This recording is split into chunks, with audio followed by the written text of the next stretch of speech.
Good evening, fellow students of world history. In journalism, we say, when a dog bites a man, it is not news. But when a man bites a dog, that's news.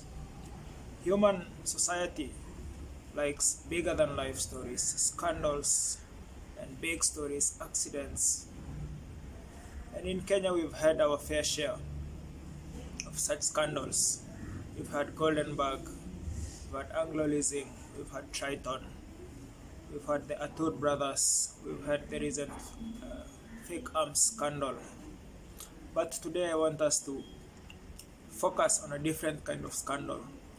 This was a scandal that nearly shook the Moi Kibaki government after 2002.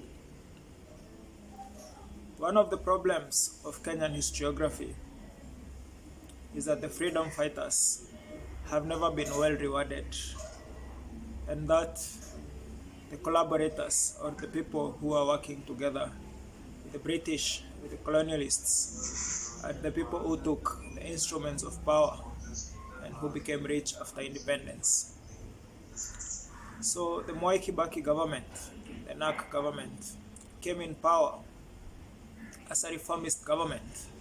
You can remember that this is the coalition that removed President Arap Moi from power after 24 years. And the famous declaration where Raila Odinga said Kibaki Tosha and propelled Kibaki directly into State House. So what was this scandal about? This scandal was about a fake freedom fighter, a fake General Mathenge. On 30th May 2003, a man was flown in by the state from Ethiopia, and he was being touted as the lost General Stanley Mathenge. This news was received with pomp and color, and Kenyans waited for this returning freedom fighter at the Jomo Kenyatta International Airport.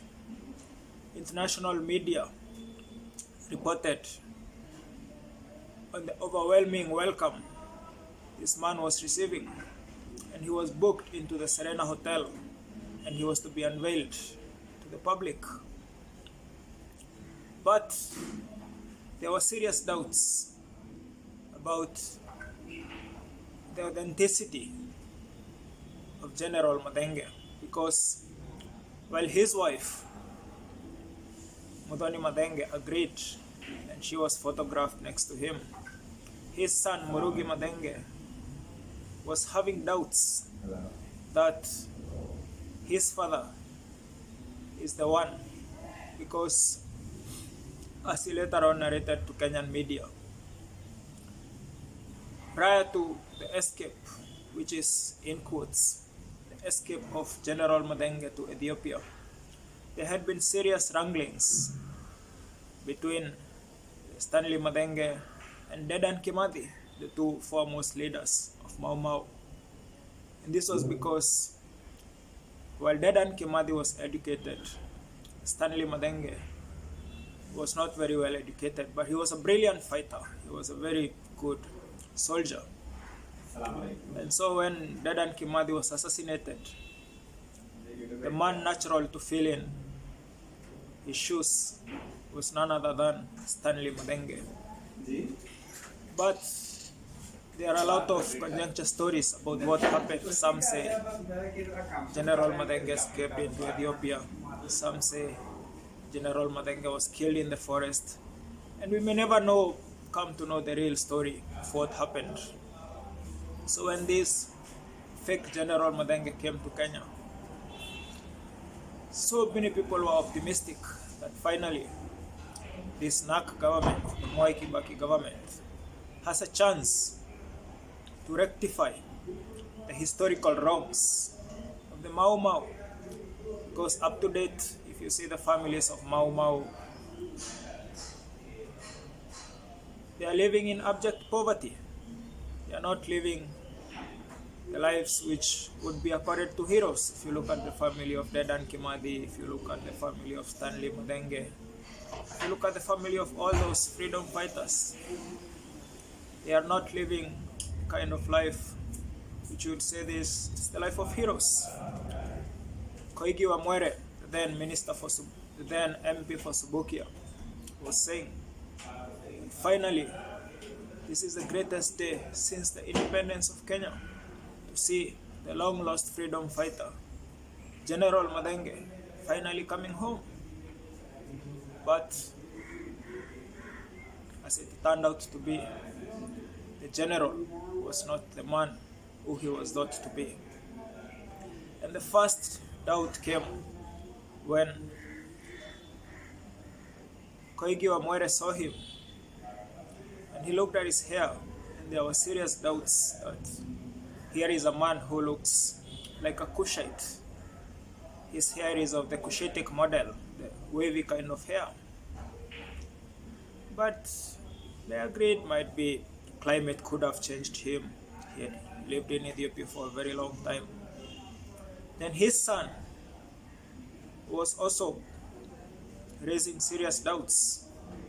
The journey from the forest in Nyeri to Ethiopia.